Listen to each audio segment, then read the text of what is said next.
O Espiritismo e a Política para a Nova Sociedade. Reflexão e ação para espiritualizar o social. Ailton Paiva. A todos aqueles que acreditam no Espiritismo como uma doutrina de libertação e crescimento espiritual e estão preocupados com a aplicação de seus princípios na sociedade humana. Para nós, a política é a ciência de criar o bem de todos e nesse princípio nos firmaremos. Deputado Dr. Adolfo Bezerra de Menezes. Citado por Freitas Nobre em discurso, publicado no Diário do Congresso Nacional, seção 1º, número 98, de 29/08/81. Introdução. O Espiritismo e a Política para a Nova Sociedade pretende permitir reflexões sobre a visão espiritual e social da humanidade. É um livro para ser estudado e refletido, comparando-se com o respectivo capítulo de O Livro dos Espíritos, e isto poderá ser feito individualmente ou em estudos em grupos de pessoas interessadas. Também, após cada capítulo, colocamos algumas questões para reflexão e ação. No entanto, o leitor poderá formular não somente suas próprias questões para refletir, como também formas de agir de maneira a dar sua contribuição para o aperfeiçoamento da sociedade. Não podemos esquecer a exortação do Espírito de Verdade: Espíritas, amai-vos e instruí-vos. Apresentação. Este estudo surgiu das reflexões sobre o relacionamento da doutrina espírita com as ciências sociais e, entre elas, a política, que tanta influência tem na organização da sociedade. A doutrina espírita, codificada por Allan Kardec, com a publicação de O Livro dos Espíritos, revelou-se um conjunto de princípios que se relaciona com todas as áreas do conhecimento humano. Especificamente a terceira parte, das leis morais de O Livro dos Espíritos, tange de modo direto à filosofia, à economia, ao direito, à sociologia, à educação e à política. Se a doutrina espírita demonstrou a necessidade do aprimoramento individual, através da autoeducação, também esse estudo mostra nosso comprometimento com o aperfeiçoamento da sociedade. Assim, para atuar com consciência e eficiência é indispensável o conhecimento espírita e a sua integração com os outros ramos do saber humano. Outro aspecto para ser considerado é o esclarecimento a respeito da diferença entre a política e a política partidária. A política é a ciência e a arte da administração justa para o bem comum. Ainda encontramos as definições. 1. Política é a ciência dos fenômenos referentes ao Estado, ciência política. 2. Sistema de regras respeitantes à direção dos negócios públicos. 3. A arte de bem governar os povos. 4. Conjunto de objetivos que informam determinado programa de ação governamental e condicionam a sua execução. 5. Princípio doutrinário que caracteriza a estrutura constitucional do Estado. Portanto, a política como ciência e como arte envolve a estrutura, a organização e o funcionamento do Estado e, consequentemente, da sociedade. A política partidária é a organização de um grupo de pessoas em torno de um ideário e de um programa na aplicação da política, nas realizações legislativas e administrativas que o Estado exige. Não há que se confundir também a política e a política partidária com a politicália, politicagem, politiquice que caracterizam a ação de pessoas inescrupulosas, desonestas, mesquinhas, com interesses exclusivamente pessoais que se infiltram na política partidária para atingirem os seus objetivos egoísticos. Destarte, a doutrina espírita, através dos seus princípios éticos expressos em O Livro dos Espíritos, tem contribuições válidas para a análise da política. Também através desses princípios permite ao cidadão ter uma avaliação segura sobre o exercício equilibrado e adequado das suas ações na militância político-partidária, quando o objetivo maior será sempre o bem comum. Consequentemente, o espírita não pode declinar da sua cidadania e deve vivenciá-la de forma consciente e responsável. Desta maneira, O espírita estará devidamente preparado para o exercício do seu direito de votar na escolha daquelas pessoas que deverão compor os poderes legislativo e executivo, em todos os seus níveis e, se tiver vocação e aptidão, exercitar o mandato nesses cargos.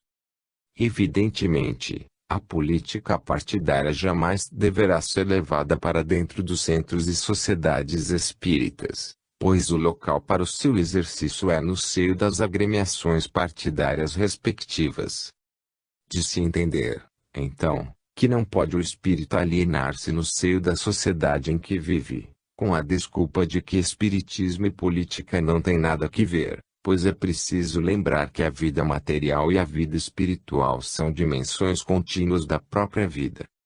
O espiritismo em seus aspectos científico, filosófico e religioso tem muito a ver com a compreensão e organização da sociedade, a fim de que ela seja mais justa e amorosa e, através de seus adeptos, atue para a realização do reino de Jesus, reino da verdade, do amor e da justiça, sobre a face da terra.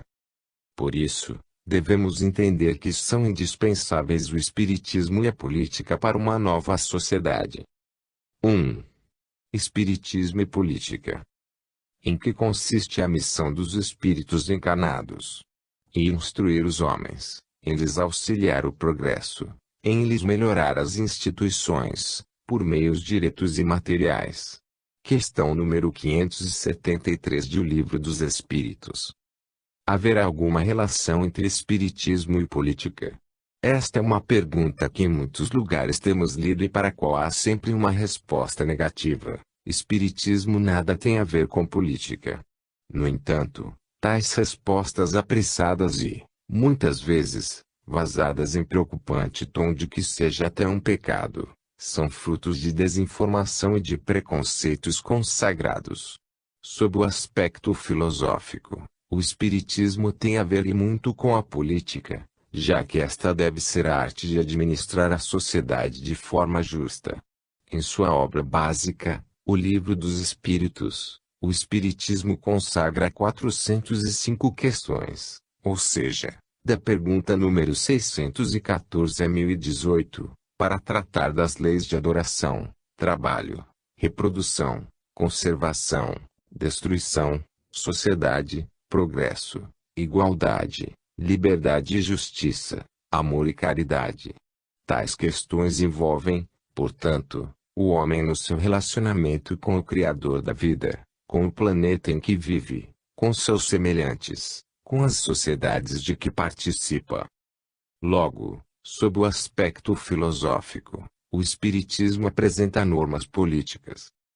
O que não se deve, nem se pode, é confundir essa visão política com a política partidária, ou seja, a política aplicada que os homens devem exercitar nos núcleos, nas agremiações partidárias. Tais partidos são resultantes de ideologias, de objetivos, de programas, de estatutos estabelecidos em agrupamentos de determinados homens que visam, de uma forma ou de outra, realizar normas políticas ideais, ou seja, pretendem a execução na sociedade dos princípios, das normas apresentadas filosoficamente pela política. Assim, jamais o espiritismo, como doutrina, e o movimento espírita, como prática, poderão dar guarida a um partido político em seu seio, por exemplo, Partido Social Espírita, Partido Espírita Cristão, etc. Porém, as implicações dos princípios e normas políticas contidas na terceira parte, das leis morais, de O Livro dos Espíritos, codificado por Allan Kardec, são muito amplas e profundas na sociedade humana. Por isso, o espírita deve ser consciente e lúcido na compreensão dessas normas e princípios, a fim de que sua participação na sociedade seja consentânea com tal visão política, e que, necessariamente, impõe exercitar a justiça, o amor e a caridade. Esse entendimento é necessário ao espírita, pois, conscientemente ou não, ele tem uma prática política, considerando-se que a própria participação na sociedade é uma participação política. O homem, por sua natureza, é um ser social. Associar-se aos seus semelhantes para criar os bens necessários ao seu desenvolvimento. Dentre esses bens, alguns lhes são garantidos pelo agrupamento doméstico, outros são colocados em disponibilidade por outras instituições, também por ele criadas, a fim de satisfazerem suas necessidades de natureza social, econômica, cultural e religiosa, como a escola, a empresa, o clube, a igreja, etc. Daí a afirmação de Aristóteles: o homem é um animal político. O Espiritismo demonstra, também, em sua obra básica, já citada, a necessidade da participação do homem na sociedade, pois o homem tem que progredir, e isolado ele não tem condições disso, já que seu progresso depende dos bens que lhe são oferecidos pela família, pela escola, pela religião e demais agências sociais. Por isso os homens dependem uns dos outros, foram criados para viver em sociedade e não isolados.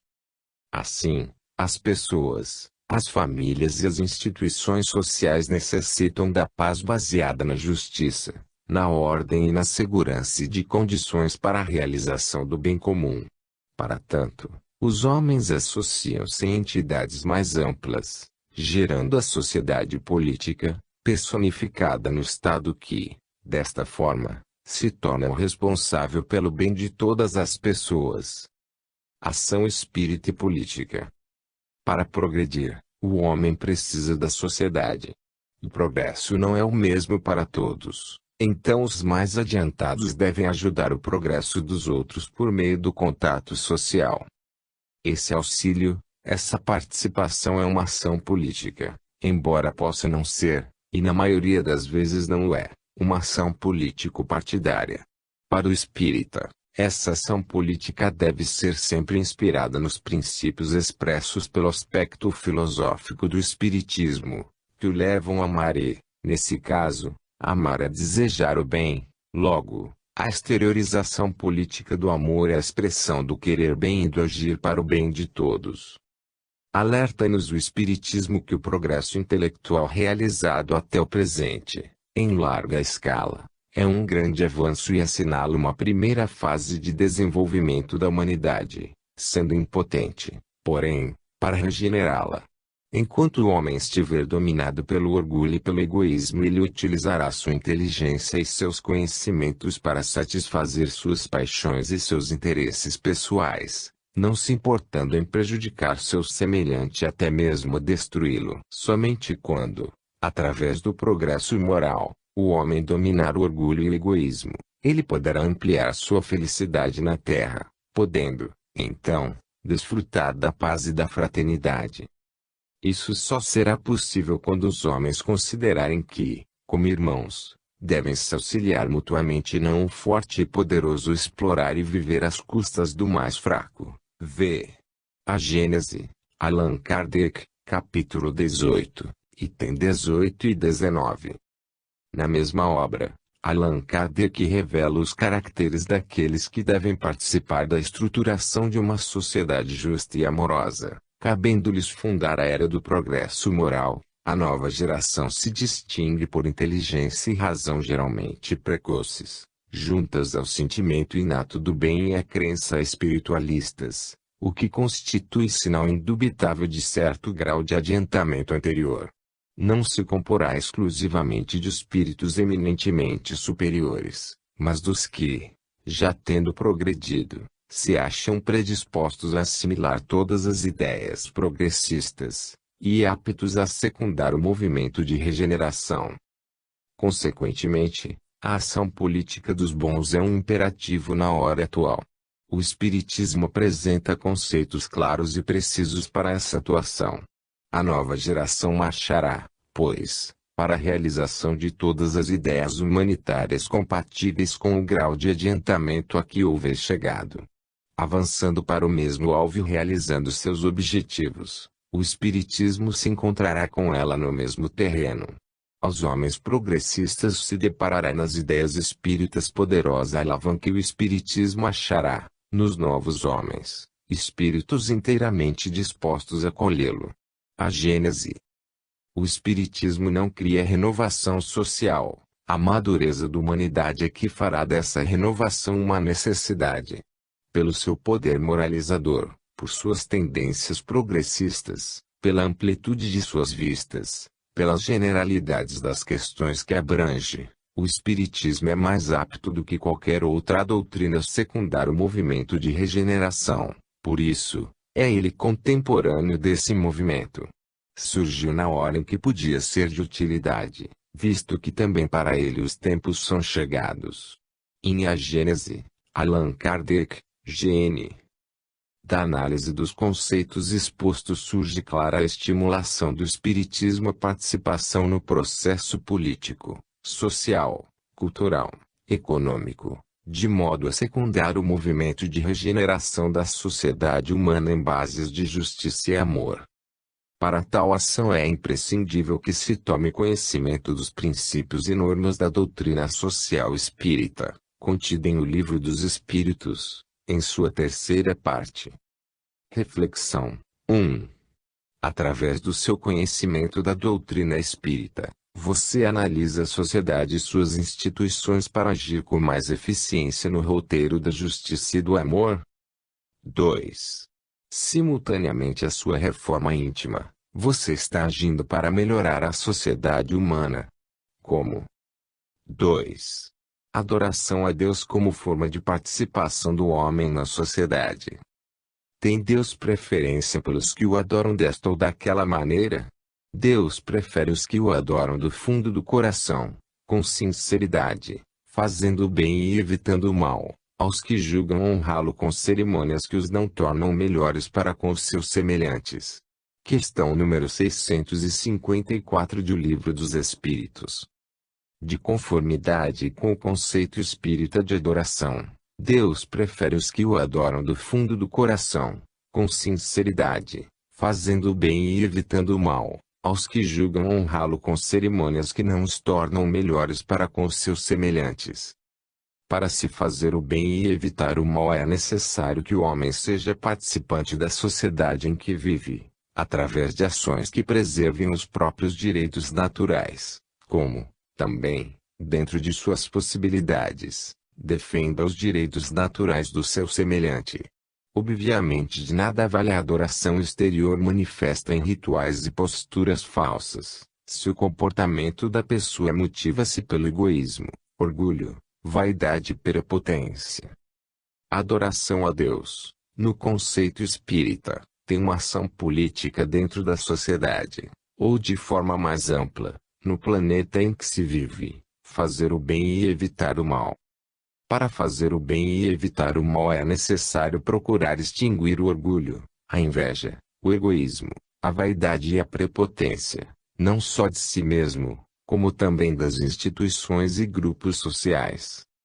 Tal conceito de adoração a Deus leva não só à reforma íntima, ou seja, à autoeducação da pessoa, como à reforma da sociedade em seus padrões de egoísmo e orgulho, em nome dos quais se justificam as desigualdades e as injustiças. O Espiritismo não apresenta um conceito de adoração fundamentado na submissão passiva e medrosa ao Criador. Há religiões que se constituem em instrumentos dos poderosos do mundo para a manipulação das massas, de conformidade com seus interesses pessoais ou dos grupos a que pertencem. A submissão é de suma importância para tais religiões e o maior pecado é a desobediência. Esse tipo de religião destaca e insiste na fraqueza e impotência do homem diante do seu Criador. Ao mesmo tempo, revela a importância e a necessidade de seres intermediários, sacerdotes e ministros, entre ele e o Criador, fundamentando, assim, toda a força e poder da classe sacerdotal. Esta, então, alegando poder divino, poderá manipular a massa como bem entender, a benefício de si própria ou dos poderosos a que geralmente se liga. O posicionamento de submissão cria no homem a dependência total à autoridade, renunciando à sua capacidade de amar e raciocinar. Essa atitude psicológica pode ser transferida, e geralmente o é, para a submissão absoluta ao Estado, ao partido, à raça superior, ao povo eleito. A felicidade pessoal é sacrificada a ideais, como a vida eterna, a vida espiritual, o futuro da espécie humana, o Estado socialista ideal. As ideias passam a ser fins em si mesmas e não meios para o homem ser feliz. Os fins justificam todos os meios e em nome desses fins as elites religiosas ou governamentais manobram os que a elas se submetem. O Espiritismo ajuda na compreensão das limitações humanas e na proteção divina, nunca apelando a uma submissão castradora, de inibição às potencialidades humanas. Pelo contrário, demonstra que a oração, ao aproximar a criatura do Criador, constitui-se numa possibilidade de estudo de si mesma. As boas ações são as melhores preces. Por isso valem os atos mais que a palavra de pessoas cujos atos as desdizem. Ser religioso significa principalmente entender-se ao seu semelhante, amando e amando-se ama o teu próximo como a ti mesmo. Segundo o Espiritismo, o valor de uma religião, filosofia ou seita, está em promover o crescimento, a força, a liberdade àqueles que a seguem ou professam. Se uma religião através de seus conceitos inibe a razão e o amor em suas diferentes formas e expressões, revelando, apenas, aspectos tristes da vida, conduzindo o homem ao desprezo de si mesmo, impondo uma contemplação improdutiva, não tem valor. Questão número 657 do Ele é para o Espiritismo, não fazer o bem já é um mal, pois o ser humano se realiza quando é produtivo no bem. Em O Livro dos Espíritos, Allan Kardec insiste quanto à melhor forma de agradar a Deus e os espíritos indicam sempre que isso se faz através da ação no bem, pela produtividade no amor ao semelhante. Mesmo no ato exterior da adoração, revelam a atitude psicológica que o determina, demonstrando a diferença entre a adoração autêntica e a hipocrisia, o agir de forma egoística e a ação motivada pelo amor. Também indicam que a extensão da prece ou a sua frequência de nada valem se a pessoa apresenta um mau caráter, se é ociosa, invejosa, impertinente, sem benevolência e indulgência e até viciada. Dizem os espíritos que o necessário não é orar muito, mas orar bem. Não adianta fazer da prece uma forma de preencher tempo vazio, ao invés de fazerem dela uma forma de estudo de si mesmas. V. Questão número 660 do Ele é.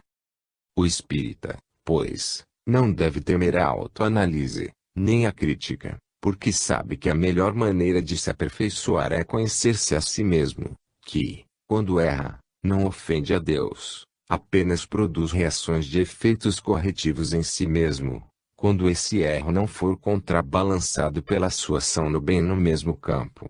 Portanto, por seus erros, o homem não é um pobre pecador, fraco e desprezível, é, na verdade, um ser que ainda está aprendendo a viver harmoniosamente com as leis do amor e desenvolvendo progressivamente sua razão.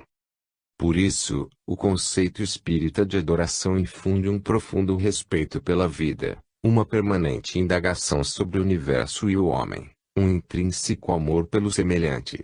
Estimula sempre o aperfeiçoamento e o progresso da pessoa e da sociedade, através da solidariedade. Consequentemente, no conceito de adoração a Deus expresso pelo Espiritismo, há todo um comprometimento de participação na sociedade, reiteradamente manifestado pelos espíritos Allan Kardec. Assim, vemos claramente tal ligação, Deus, homem e sociedade na questão número 657 do Livro dos Espíritos.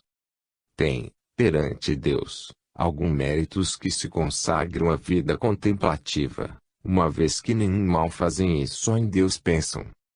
Não, porquanto, se é certo que não fazem o mal, também o é que não fazem o bem e são inúteis.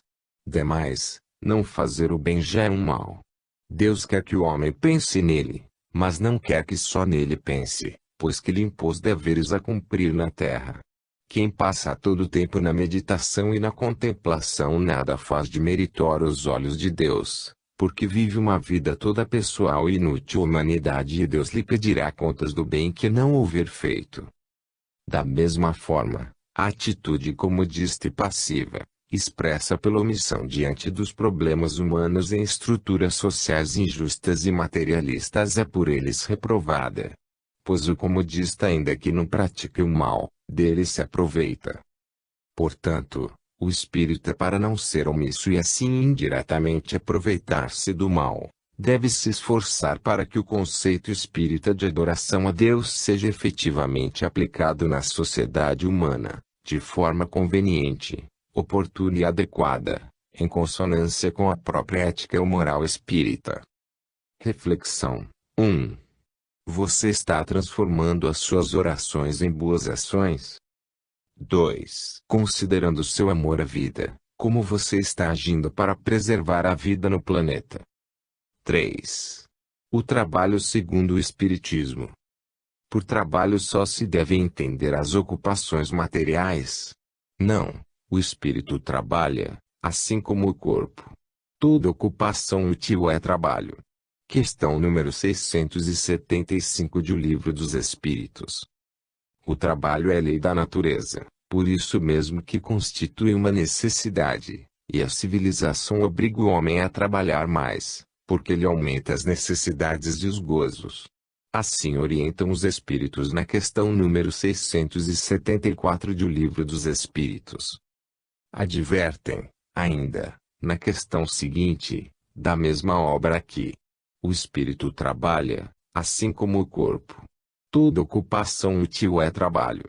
O termo trabalho denomina toda atividade realizada pelo homem, seja intelectual ou manual. Por isso, é trabalho humano toda atividade que o homem tem capacidade de fazer e possui aptidão para isso, conforme sua natureza. Ensina o Espiritismo que o trabalho se impõe ao homem por ser consequência de sua própria natureza corpórea. Pode ser um instrumento de expiação, mas essencialmente é um meio de desenvolvimento da inteligência.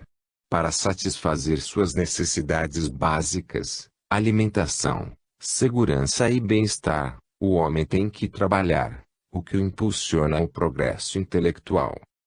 Portanto, o trabalho é uma forma de profunda participação do homem no mundo em que vive, e, especificamente, na sociedade de que faz parte. Ao trabalhar o homem cria e, consequentemente, torna-se um agente ativo do Supremo Criador, revela-se como um co-criador dentro da vida. Independentemente da sua natureza, o trabalho traz em si mesmo a dignidade que deve ser respeitada, jamais servindo de motivo à humilhação ou à exploração. Todas as pessoas, dentro de suas possibilidades, tomam parte na edificação daquilo que se chama civilização. Através dessa participação é que o homem desenvolve sua inteligência. Trabalho, desenvolvimento pessoal. É como pessoa, como espírito eterno e imortal, que o homem está sujeito ao trabalho. O trabalho deve servir, pois, a que o homem possa desenvolver-se intelectual e moralmente. Essa é a visão espírita do trabalho e também a visão cristã. Constitui postulado da doutrina social espírita, como é da doutrina social cristã. O elemento de valoração do trabalho não é o tipo do trabalho humano que se realiza, mas o fato de ser a pessoa que realiza o trabalho com a necessidade de desenvolver suas potencialidades de conhecimento e amor. Conclui-se, pois, que o trabalho é para o homem e não o homem para o trabalho, afastando assim, moralmente, toda forma de exploração do homem pelo trabalho para satisfazer o interesse econômico. O ser humano jamais poderá ser reduzido a instrumento de trabalho.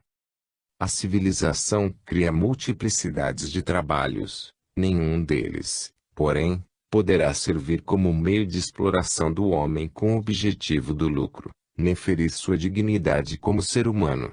Quando isso acontece, surge a pobreza e a marginalização, evidenciando flagrante injustiça social. A doutrina espírita denuncia, de forma veemente, tal situação.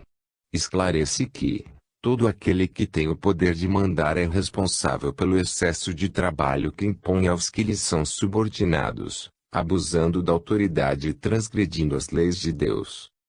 Na mesma situação encontra-se aquele que não explora com excesso de trabalho, mas suga as energias do trabalhador com o pagamento irrisório de salários, muitas vezes burlando a própria legislação trabalhista colhida em todos os países civilizados. É preciso que se reconheça a participação do homem através do trabalho na sociedade, criando o bem comum, aumentando o patrimônio da grande família humana. Por isso, dessa sociedade ele deve participar de maneira justa e criativa, jamais dela podendo ser marginalizado. A sociedade deve ser organizada de forma que todos possam trabalhar e os que estão doentes ou impossibilitados ao labor recebam desta mesma sociedade os meios necessários à sua subsistência de maneira justa e digna. Não adianta dizer ao homem que ele tem o dever de trabalhar, é preciso que a sociedade ofereça-lhe a oportunidade do trabalho, o que nem sempre acontece. O trabalho é um dos alicerces sobre o qual se levanta o núcleo familiar e para sua constituição, pois este exige as condições de subsistência, habitação, alimentação, vestuário, educação e lazer. Além disso, o trabalho desenvolve no seio da família uma ação educativa de zelo, respeito, responsabilidade, carinho, enfim de amor. Observamos que o trabalho é uma obrigação, um dever, mas também fonte de direitos para o trabalhador, direitos esses consagrados, atualmente, pela Declaração dos Direitos Humanos da Organização das Nações Unidas ONU. É óbvio que a sociedade deve propiciar ao homem o direito de trabalhar, bem como educá-lo para que se equilibre entre a produção e o consumo, a fim de que não seja transformado em instrumento do lucro ou mera engrenagem despersonalizada na máquina de produção estatal. A dimensão social e espiritual do homem não pode ser inibida enquanto trabalhador. O trabalho é seu instrumento de progresso social e espiritual. É um componente de sua dinâmica evolutiva. O Espiritismo valoriza o trabalho como uma ação social e espiritual, pois o homem dele participa com seu corpo e espírito, não importando seja a atividade chamada manual ou intelectual. Portanto, nenhum homem, em boas condições físicas e mentais, pode ser alijado do trabalho. Considerando-se o trabalho, é indispensável que se analise também o repouso. O descanso é condição indispensável à recuperação das forças físicas e refazimento das energias mentais. Portanto, é desumano e só pode resultar de uma sociedade injusta, a necessidade de ter o homem, muitas vezes, mais de um emprego, sem condição do repouso necessário, a fim de prover a própria subsistência da família. Assim ele se embrutece e se transforma em um robô de produção agrícola, industrial ou num dente da grande máquina da comercialização. Atualmente, o direito do trabalho estabelece a necessidade do descanso, de forma remunerada. Não pode o espírita transigir a tais princípios, seja como empregador ou como empregado. Qualquer tipo de burla será a negação dos princípios espirituais pelos quais o espiritismo visualiza o trabalho como indeclinável atividade humana. Se os espíritos orientaram que o limite do trabalho é o limite das forças, é óbvio que esse limite das forças não está ao arbítrio do empregador ou do doador de trabalho, pois o egoísmo humano teria amplo campo de exploração do homem pelo homem, até a exaustão. Através dos recursos das ciências médicas, sociológica, psicológica, as legislações trabalhistas fixam, com relativo equilíbrio, a proporcionalidade entre o trabalho e o descanso.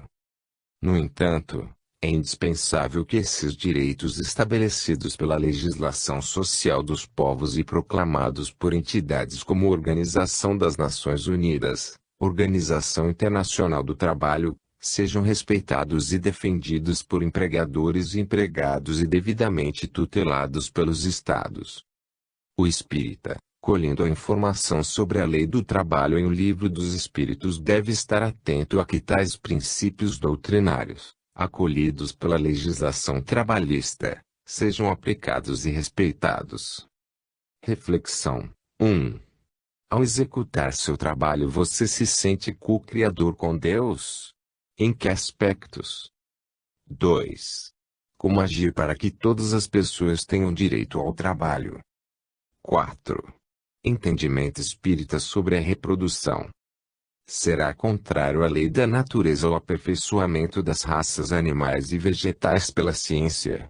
Seria mais conforme a essa lei deixar que as coisas seguissem seu curso normal? Tudo se deve fazer para chegar à perfeição, e o próprio homem é um instrumento de que Deus se serve para atingir seus fins. Sendo a perfeição a meta para que tende a natureza, favorecer essa perfeição é corresponder às vistas de Deus. Questão número 692, sublinhado de O Livro dos Espíritos. Que efeito teria sobre a sociedade humana a abolição do casamento? Seria uma regressão à vida dos animais. Questão número sublinhado 696 de O Livro dos Espíritos. A reprodução dos seres vivos é uma lei da natureza sem a qual o mundo corporal desapareceria. Todavia, em sua participação na vida e na sociedade, muitas vezes, o homem precisa regrar e controlar a reprodução da própria espécie e mesmo dos animais e vegetais. Entenderia o Espiritismo ser contrário à lei da natureza ao aperfeiçoamento das raças, animais e das espécies vegetais pela ciência?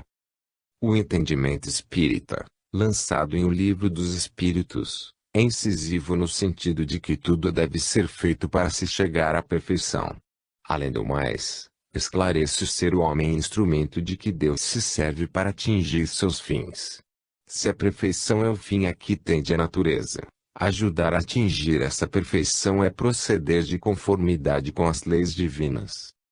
Evidencia-se, assim, que o ser humano deve ter uma participação no fenômeno da reprodução objetivando a perfeição, não se confundindo isso com intervenções científicas que visem única e exclusivamente o benefício material, seja do lucro fácil ou da satisfação de interesses egoísticos.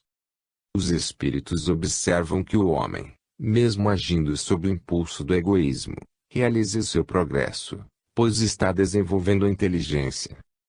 Em sua participação política na sociedade, o espírita não poderá perder de vista o aspecto ético ou moral da questão. Informa a doutrina espírita que tudo que embaraça a natureza em sua marcha é contrário à lei de Deus, porém será válida a ação humana que, usando a inteligência, vise disciplinar, harmonizar e concorrer para o aperfeiçoamento do homem. Encontramos na questão número 693 de O Livro dos Espíritos: Deus concedeu ao homem, sobre todos os seres vivos, um poder de que ele deve usar, sem abusar. Pode, pois, regular a reprodução, de acordo com as necessidades. Não deve opor-se-lhe sem necessidade. A ação inteligente do homem é um contrapeso que Deus dispôs para restabelecer o equilíbrio entre as forças da natureza, e é ainda isso que o distingue dos animais, porque ele obra com conhecimento de causa. Mas, os mesmos animais também concorrem para a existência desse equilíbrio, porquanto o instinto de destruição que lhes foi dado faz com que, provendo a própria conservação, obstem ao desenvolvimento excessivo, quiçá perigoso, das espécies animais e vegetais de que se alimentam. O homem, em sua participação política, ou seja, em sua ação na sociedade, deve agir para o equilíbrio da própria espécie, como da vida que o circunvolve, pois tudo ele deve fazer para chegar à perfeição, e ele é um instrumento do qual Deus também se serve.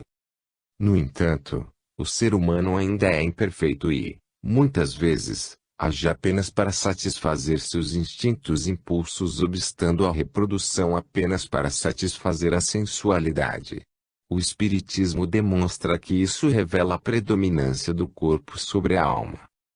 É evidente, no entanto, que esse conceito não colide com o planejamento familiar, o qual ajuda o homem a assumir a prole com responsabilidade e zelo, componentes indeclináveis do amor. O controle da reprodução não pode visar a satisfação de prazeres egoísticos, seja em termos de exploração da sexualidade no ser humano, seja pelo risco de desequilibrar a natureza, em função do lucro fácil e exorbitante. Casamento e divórcio. A reprodução no ser humano está ligada à tutela do casamento. Os espíritos, na já citada obra, dão o casamento como um progresso alcançado pela humanidade. Ao mesmo tempo exortam que sua abolição seria um retrocesso à vida animal. Na análise dessa questão, Allan Kardec esclarece que no estado natural há a união livre e ocasional dos sexos.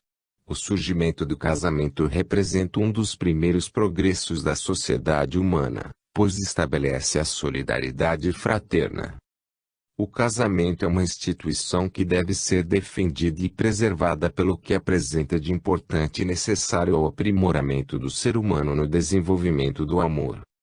O espírita, de forma individual, e o movimento espírita, de maneira coletiva, precisam estar atentos à defesa dos fundamentos morais que preservem a nobre e elevada instituição do casamento.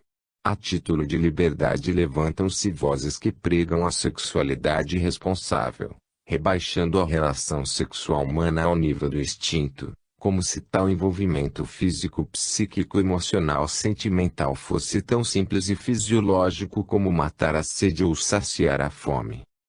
A ação espírita de preservação dos laços de família não pode ficar limitada às quatro paredes do centro espírita, mas deve ser uma participação na sociedade. Para isso utilizará os meios e instrumentos lícitos e morais, associando-se a outras instituições e organizações que tenham o mesmo objetivo. Assim poderá se contrapor a onda avassalante de sensualidade que varre os órgãos de comunicação, como a televisão, a revista, o jornal, o cinema, o teatro e que mantém a mulher apenas como um objeto sexual, sob aparência de libertação. Também considera o espiritismo que a indissolubilidade do casamento é uma lei humana contrária à própria natureza. O casamento não pode ser uma prisão e que apenas para manter aparências justifique sua continuidade. E é evidente que a separação do casal não tem respaldo em objetivos egoísticos, exteriorizados no sensualismo ou no interesse econômico, pois o convívio é necessário ao desenvolvimento do amor entre o casal e para com os filhos. Nesse sentido, o relacionamento sexual no ser humano não é mero instrumento de satisfação de um instinto, nem pura justificativa do meio de reprodução. É acima de tudo a elevada forma de exteriorização do amor em que, além da troca de sensações físicas, desdobram-se elevadas permutas de energias psíquicas. O espiritismo não justifica o celibato nem a poligamia. Quanto ao primeiro exorta, os que agem assim por egoísmo infringem as leis de Deus e ludibriam o mundo em que vivem. Tal não se dá, no entanto, com os que se encontram nesse estado por serviço à humanidade, caso em que é meritório.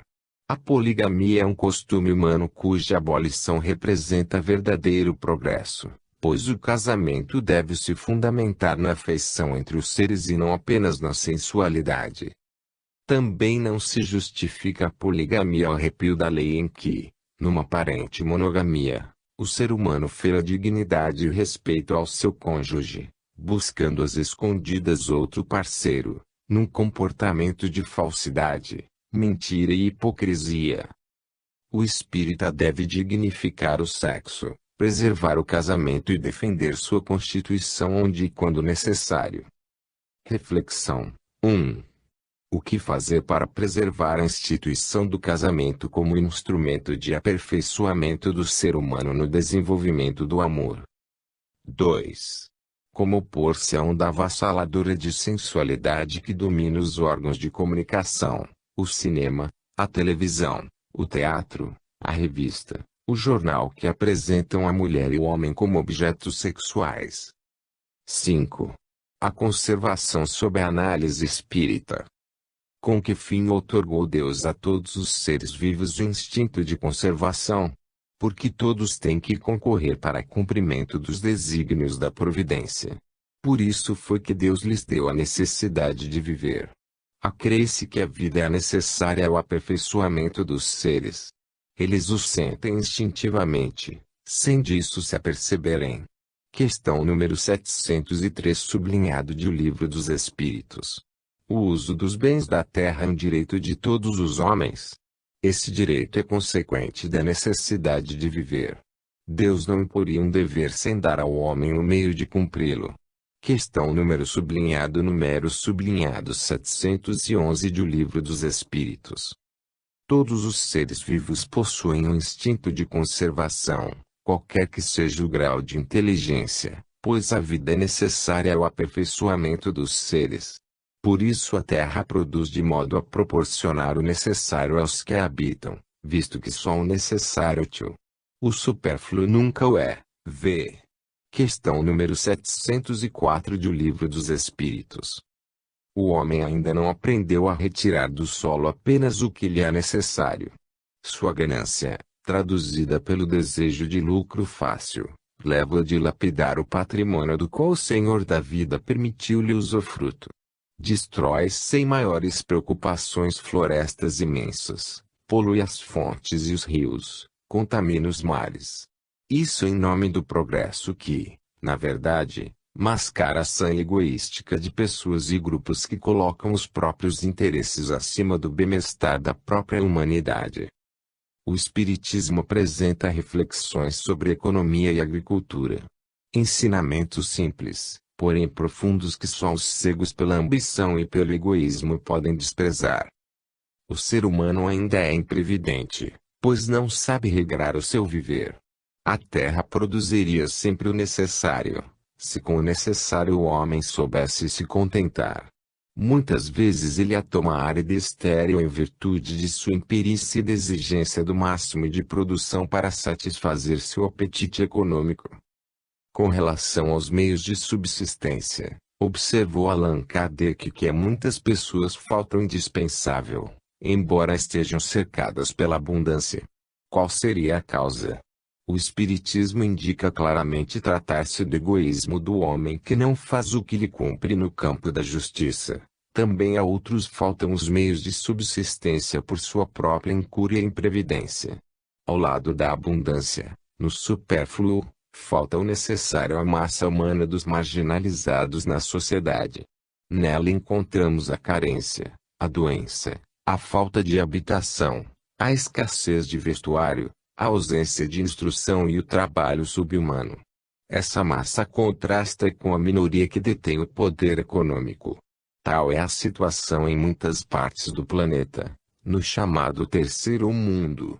Também no Brasil ainda apresenta esse aspecto social, na periferia dos grandes centros urbanos e nas regiões socioeconômicas menos desenvolvidas. Há, porém, pessoas que devem à própria miséria à indolência e irresponsabilidade. Contudo, mesmo nesses casos, há que se indagar de seu histórico psicossocial, sua saúde física e mental, bem como a opressão econômica que suporta. Embora a civilização amplie as necessidades, ela também aumenta as fontes de trabalho e os meios de viver. A ciência e a tecnologia vêm aumentando progressivamente a produção dos bens e à medida que se aplique a justiça social a ninguém faltará o necessário. Esclarece o Espiritismo que para todos há um lugar ao sol, mas com a condição de que cada um ocupe o seu lugar e não o dos outros. A natureza não pode ser responsável pelos defeitos da organização social, nem pelos efeitos da ambição e do egoísmo. O uso dos bens da terra é um direito de todos. Segundo o Livro dos Espíritos, na questão número 711. O uso dos bens da terra é um direito de todos os homens. Esse direito é consequente da necessidade de viver. No entanto, nas organizações sociais injustas a maioria dos homens é impedida do uso dos bens da terra por aqueles que não só usam tais bens como, ainda, os dilapidam no gasto supérfluo. não respeitam o limite das necessidades que a natureza traçou. Aqueles que assambarcam os bens da terra a fim de proporcionarem para si o supérfluo, prejudicando aqueles a quem falta o necessário, infringem a lei divina e serão responsáveis pelas privações que houverem provocado aos outros. Para o Espiritismo, a civilização desenvolve a moral e consequentemente o sentimento da caridade que induz os homens a se prestarem apoio recíproco. Aqueles que vivem à custa das privações dos outros, exploram, para si, os recursos da civilização. De civilizados têm apenas a aparência, da mesma forma que muitas pessoas de religião só têm a máscara. Portanto, a própria lei de conservação conduz o homem à fraternidade, ao amparo mútuo. O Espiritismo não justifica aqueles que vivem de exploração do semelhante, que pretendem os benefícios da civilização só para si. Aponta-lhes a hipocrisia e a falsidade. Direito ao bem-estar. O homem não merece censura por desejar seu bem-estar. É natural esse desejo. Ele não é condenável, desde que não seja conseguido com o prejuízo do outro e não prejudique as forças físicas ou morais. Todo ser humano tem direito ao bem-estar. Logo, está errada e injusta a sociedade em que apenas alguns gozam do bem-estar.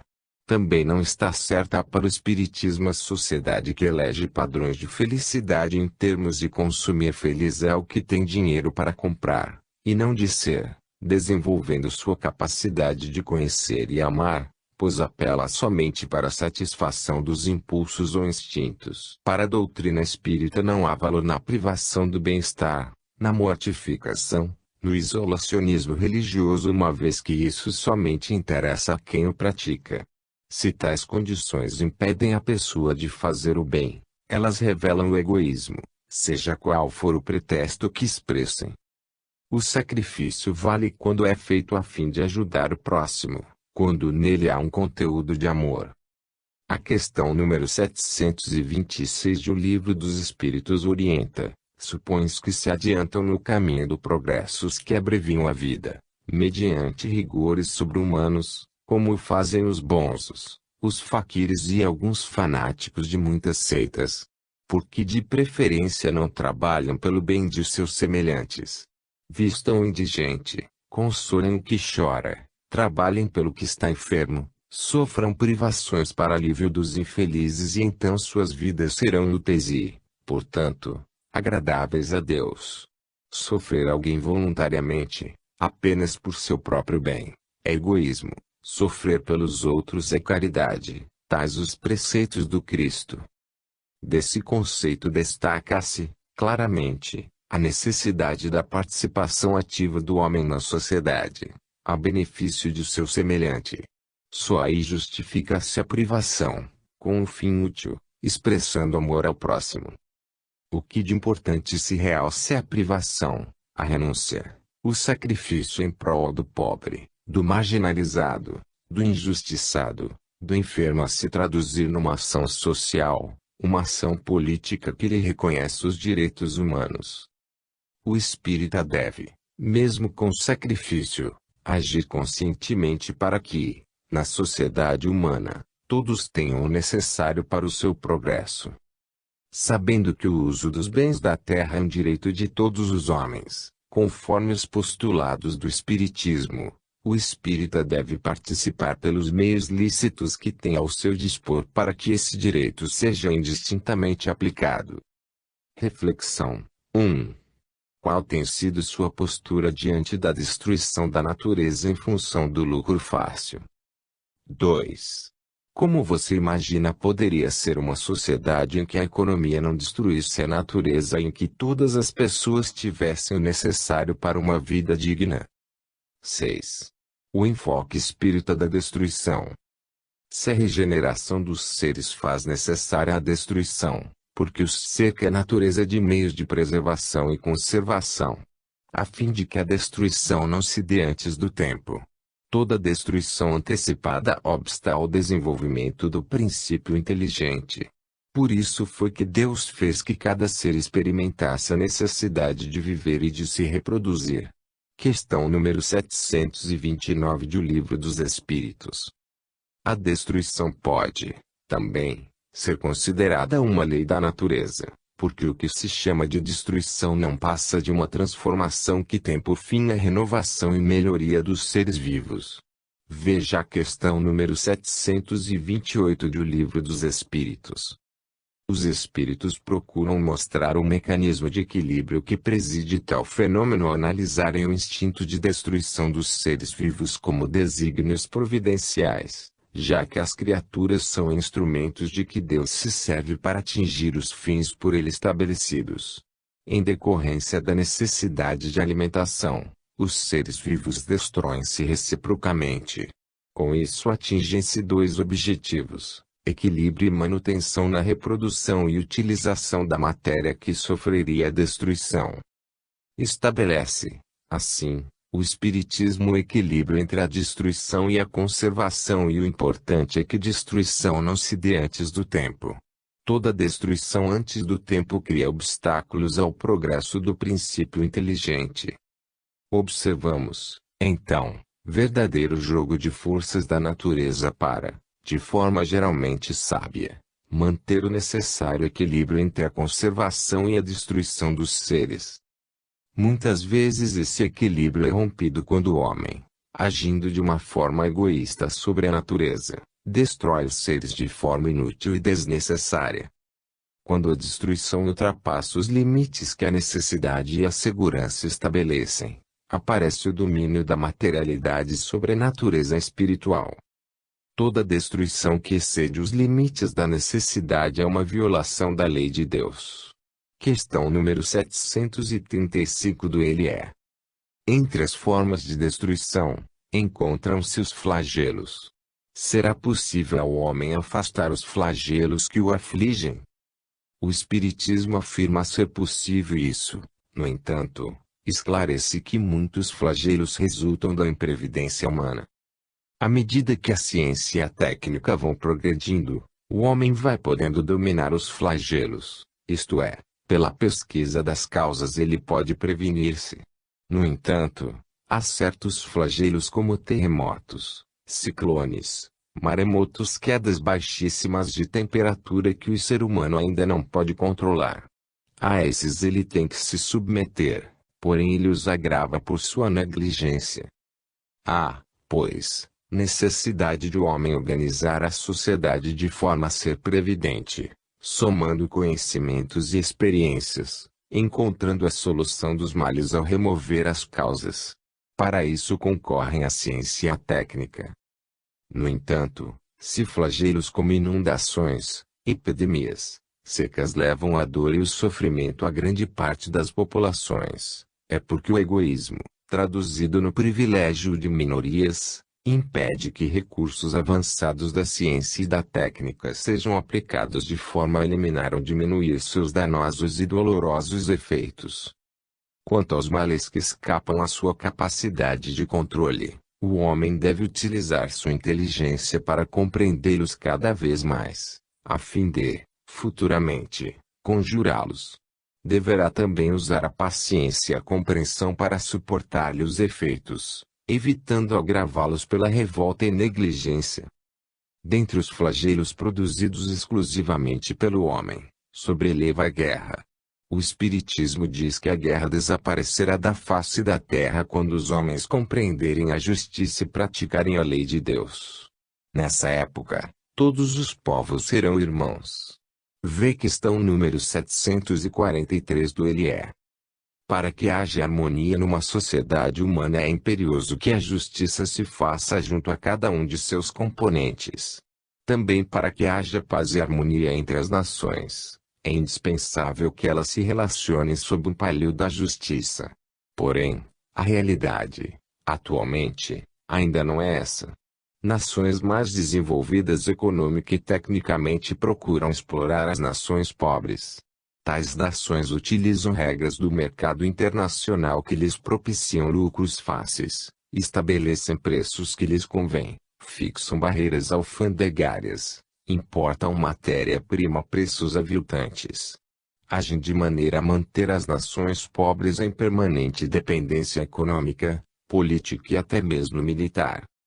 Obviamente, enquanto perdurar tal situação, a guerra, declarada ou não, permanecerá entre os povos, pois faltará o elemento essencial à harmonia entre eles, a justiça, consoante a exortação dos espíritos. A destruição das criaturas entre si é condenável, constitui crime.